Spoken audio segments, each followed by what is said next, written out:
नमस्कार दोस्तों, आप सभी का स्वागत करता हूं मेरे YouTube चैनल पे। तो आज हम बहुत ही महत्वपूर्ण टॉपिक के ऊपर बात करने वाले हैं, क्योंकि कोई भी आदमी जब नई कार लेता है तो वो छोटी छोटी चीज़ों पर ध्यान नहीं दे पाता है। तो आज अपन उसके बारे में बात करेंगे। नई कार जब भी लेते हैं तो सबसे उसमें इम्पोर्टेंट जो रहता है वो कार का इंश्योरेंस रहता है, क्योंकि आगे आपको इंश्योरेंस की ज़रूरत पड़ती है जब आपकी गाड़ी कहीं पे एक्सीडेंट होती है। तो उस समय बहुत सारी दिक्कतों का सामना करना पड़ता है ग्राहक को जब गाड़ी एक्सीडेंट होती है। उसमें कुछ राइडर्स की कमी रहती है या कुछ ना कुछ उसमें दिया नहीं होगा उनको उस समय, क्योंकि थोड़े 1-2 हज़ार रुपये बचाने के चक्कर में या प्राइस कम करने के चक्कर में आप राइडर नहीं ले पाते हैं। तो उस चीज़ के बारे में अपन बात करेंगे। तो आप कभी भी नई गाड़ी अगर लेते हैं तो सबसे पहले उसमें इंश्योरेंस चेक कीजिए, आपको क्या क्या दिया जा रहा है, कितने से आपका पीए कवर है और क्या क्या राइडर्स आपको दिख रहे हैं। क्योंकि नई गाड़ी आप जब भी लेते हो तो सबसे पहले इंश्योरेंस का प्रपोजल डलता है। तो आप जिस भी कंपनी की कार ले रहे हैं उस सेल्स पर्सन से आप बोल सकते हैं कि भैया मुझे पहले इसका प्रपोजल भेजिए, मैं चेक करूंगा क्या क्या मुझे दे रहे हैं, उसके बाद मैं ओके करूंगा तो ही आप मेरी गाड़ी का बीमा काटिए।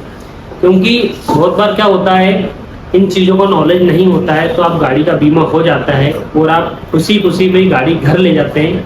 लेकिन बाद में जब गाड़ी का एक्सीडेंट होता है तब आपको लगता है कि यार ये गाड़ी में मुझे उस समय ये राइडर ले लेना था या मुझे बताया नहीं, तो आप शोरूम पे जाके झगड़े वगैरह जो भी होता है तो उस चीज़ से अपन बच सकते हैं अगर अपने को पहले से इस चीज़ के बारे में जानकारी हो तो मैं आज आपको बता देता हूँ क्या क्या चीज़ें आपको ध्यान में रखना है नई कार लेते समय। तो सबसे पहले जो कार के इंश्योरेंस होता है जिस भी कंपनी से, आप हो सके तो मोस्टली जो नेशनलाइज कंपनियां होती है इंश्योरेंस की उनसे कराइए। उसमें आपको कैशलेस की सुविधा मिल जाती है और जल्दी क्लेम आपके मिल जाते हैं, उसमें जल्दी पास हो जाते हैं। ऐसी कंपनी से ही अपना बीमा कराएं जो सबसे ज़्यादा क्लेम देती हो और सबसे ज़्यादा आसानी से क्लेम पास कर देती हो। आप पूछ लीजिए किसी से भी जो बीमा वहाँ पे काट रहा है, वो आपको सही सलाह इसके बारे में दे देगा कि सर आप 1-2 हज़ार रुपये आपके ज़्यादा लग रहे हैं, लेकिन आप इस कंपनी से बीमा कराइए तो आपका जो बीमा जो पास होना है वो जल्दी ईजिली से हो जाएगा। तो मैं आपको 4-5 चीज़ें बता रहा हूँ, इन चीज़ों का ध्यान रखिए। जब भी आप गाड़ी का बीमा करा रहे हैं नई गाड़ी का, तो उसमें 4-5 राइडर्स रहते हैं। अभी तक 90% लोगों को यही पता रहता है कि सिर्फ गाड़ी में 0 डेप बीमा आता है। 0 डेप के सिवा वो कुछ भी नहीं देखते कि और क्या क्या फैसिलिटी मिलती है इस बीमा के साथ और मैं क्या क्या एड ऑन करा सकता हूँ। ये बहुत सारे लोगों को नहीं पता रहता है, क्योंकि आप जब गाड़ी लेते हैं तो उसको कुछ एसेसरीज भी लगवाते हैं। अब बहुत सारे लोगों को ये पता ही नहीं है कि इंश्योरेंस में एसेसरीज भी कवर हो जाती है, वो भी आप करा सकते हैं। सबसे पहले आप इंश्योरेंस में चेक करिए 4-5 राइडर जो रहते हैं। पहला 0 डेप रहता है, दूसरा अपना इंजन प्रोटेक्शन रहता है, तीसरा रिटर्न टू इनवॉइस रहता है, चौथा रहता है कंज्यूमेबल और 5वां रहता है अपना RSS। तो ये 5-6 राइडर रहते हैं कंपनी में। तो आप ये चेक कर लीजिए आपको क्या क्या मिल रहा है, क्योंकि इन सभी के बहुत फायदे हैं। 0 डेप के बारे में आपको पता ही है, आपकी गाड़ी में कोई भी अगर क्लेम आता है तो 0 डेप में कवर रहता है। लेकिन अगर आपकी गाड़ी में रिटर्न टू इनवॉइस नहीं है और आपकी गाड़ी एक्सीडेंट के दौरान 75 या उससे ज़्यादा % डैमेज हो गई तो आपको फिर कुछ भी नहीं मिला। लेकिन आपके पास ये राइडर है रिटर्न टू इनवॉइस, तो आपकी गाड़ी का जो एक शोरूम रहेगा, एक शोरूम जो आपको इनवॉइसिंग वैल्यू मिलती है, रिटर्न टू इनवॉइस उसका नाम ही है, जो आपको इनवॉइसिंग वैल्यू मिलती है कंपनी से, वो आपको पूरा पैसा कंपनी पे करती है अगर आपकी गाड़ी 75% से ज़्यादा डैमेज होती है तो। दूसरा रहता है कंज्यूमेबल।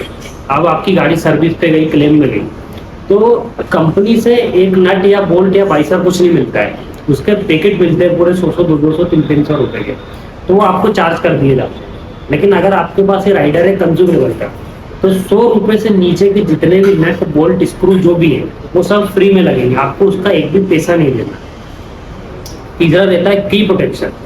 अगर खुदा ना खास्ता इन केस आपकी गाड़ी की चाबी खो जाती है तो आप चाबी के लिए भी क्लेम कर सकते हैं बीमा कंपनी को और आपको नई चाबी भी मिल जाती है। उसकी थोड़ी प्रोसेस लंबी है बट आपका वो क्लेम हो जाता है। और उसके बाद अपना रहता है 0 डेप के बारे में आपको पता ही, RSA की भी सुविधा कुछ कंपनी इनबिल्ट देती है उनके बीमा में। जैसे आप 40-50 किलोमीटर के दायरे में रहते हैं तो आपको अगर आपकी गाड़ी बंद हो जाती है, कुछ दिक्कत हो जाती है तो टोइंग की फैसिलिटी कंपनी प्रोवाइड करती है, ये भी आप चेक कर सकते हैं। उसके बाद में आपकी गाड़ी आप जब लेते हैं तो उसमें कुछ एसेसरीज आप शोरूम से इनबिल्ट कराते हैं, तो वो एसेसरीज अगर एक्सीडेंट के दौरान डैमेज होती है तो उसका क्लेम नहीं मिलता। लेकिन हाँ, अगर आपने बीमा में उसको ऐड कराया है मुश्किल से ये मान के चलिए आप 4 से 5 सामान जो हेवी महंगे रहते हैं वो भी कवर कराएंगे तो मुश्किल से 100 से 200 रुपए की प्रीमियम बढ़ती है बीमे की। तो आप आपके जो इलेक्ट्रिक एसेसरीज का पार्ट है, आपके जो बाहरी आप जो लगवाते हैं, जो टूट फूट का डर रहता है जिन एसेसरीज में, वो आप लगवा सकते हैं कंपनी से, और उसका अपन इसमें आप बीमा करा सकते हैं। तो ये बीमा आपको उसका एसेसरीज का भी मिल जाएगा अगर आपकी एसेसरीज कोई टूट फूट हो जाती है तो। दूसरी चीज, अपनी गाड़ी में आप पीए कवर चेक कर लीजिए। मोस्टली मिनिमम कम से कम मैं अगर बताऊं तो 1 लाख से पीए कवर होना चाहिए, ये भी चेक कर लीजिए।